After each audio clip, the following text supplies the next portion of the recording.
In this video, I'll show you all the components that I've added to my Sony A7 III to build out this video rig.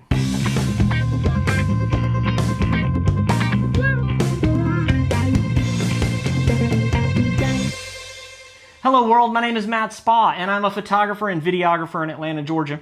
This is indeed my current video rig. I say current because it's constantly evolving, but I've been with this one long enough to where I feel like I can make a video and not have to make some kind of retraction video later saying, oh no, that didn't really work.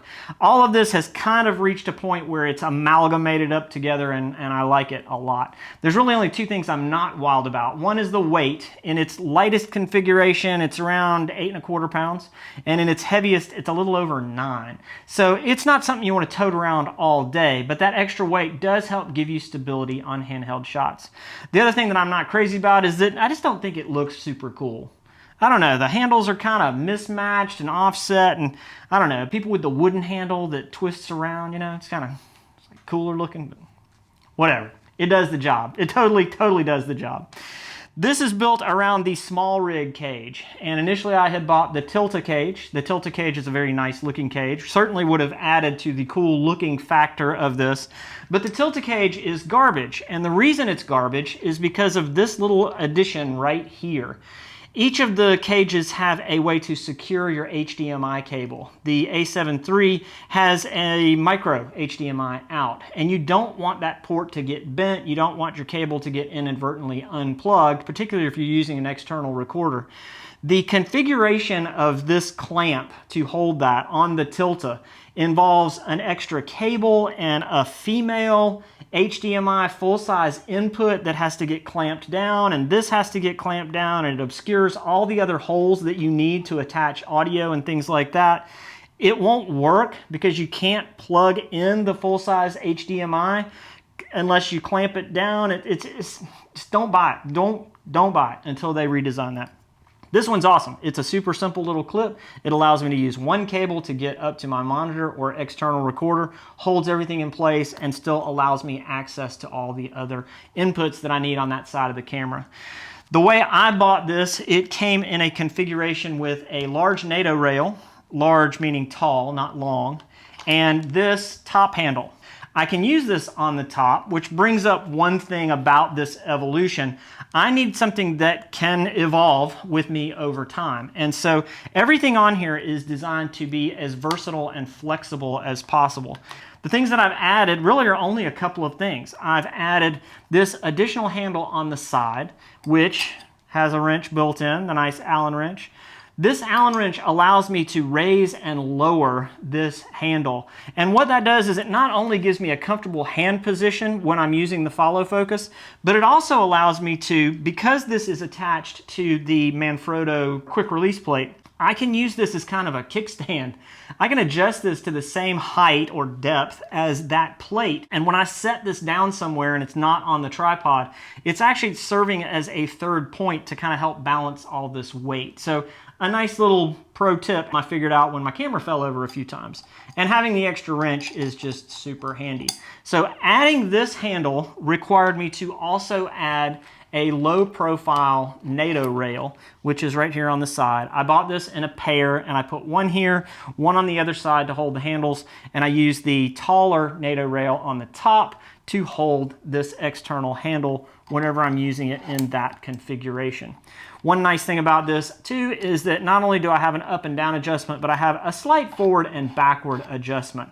Part of this handle's job is to not only give me something to hold on to over there, but to also be able to give me a comfortable position to operate the follow focus, which we'll talk about next. There we go. This follow focus is the Fotka something, Fotka DP500 something S. I'll put a super on the screen. I can't just look at it and tell you because I tape off all my logos. I don't want logos reflecting off a piece of glass back into my footage, and I just don't like having logos everywhere. So all of this has tape on the logos wherever I can put it. Even the small rig logos, my Sony logos, all those things are taped off. This follow focus is probably the best bang for your buck that I have ever found. It is got two hard stops, So if you just have a start and stop point, you can set those. It has a removable plastic ring that you can mark multiple stops if your shot has various places that you have to hit. This one has a friction adjustment, so you can add some resistance to that follow focus. It's just a screw that's kind of mashing on a rod, but it does provide some resistance and it can be helpful. I like to not only use this for pulling focus on cinema lenses like this, but I will use it to control the zoom on my regular zoom lenses. With the addition of this little rubber geared ring, I can put this on here and use that wheel as a way to control my zoom. In most cases, the resistance on a zoom ring is going to be greater than what a motorized follow focus can provide. I've never found one that was able to move this smoothly and accurately and have it look good. Not as well as using my hand. So really like the follow focus, really like it as a way to control zoom as well. Moving down, we've got some 15mm rails on the bottom. These are just 12-inch rails, and I'm using a small rig platform base to hold them.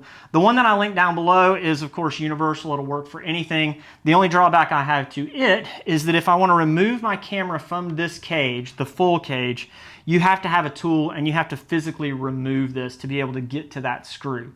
Some surprise that I don't want you to have if you try to build out what I've done here. Audio is controlled up here. I usually keep just this single shotgun mic in place. This is my Sennheiser MKE600, and it has an XLR to 3.5mm adapter that goes straight into the camera. There are times when I will use two microphones, and what I like to do, because this is a shotgun mic, it's picking up a very narrow range between the microphone and whatever it's pointing at with a little lobe on the back. So it's not picking up a whole ton of ambient noise. I have added a couple of cold shoe mounts. I use one to hold my monitor when I don't have the top rail in place. The other one, when I have this out of the way, I will add a small cardioid mic. So this cardioid microphone, like so, picks up a very wide range, good for ambient noise, good for having as a backup. With this microphone and this cable, which I've talked about before, which basically takes two microphone inputs and splits them to the stereo left and right inside your camera, what I end up with is two separate audio tracks. I have one shotgun track that is directly aimed at talent or whatever the thing is that I'm pointing the camera at. And then I have a secondary one that is giving me a much wider ambient sound. If one or the other clips, I have a little bit of control there. There is a drawback to this in that you can only set your volume level one time. So you have to set your volume level to the more sensitive of the two mics. But if you do that, you will get two different levels in your audio. So if one clips, you have a backup. It's not something that I do all the time, but it is a really nice option to have. This cable, of course, also will work really well if you're using a shotgun mic in one side and a lavalier mic like this in the other side that's hardwired back to the camera. I know there's been some talk about Sony's preamps not being the best in the world. As an audio engineer with 30 years of experience, I have no problem using these for YouTube content and even for small filmy kind of stuff. I think they work great. So anyway, Spa's 2 cents on the audio in the A7 III.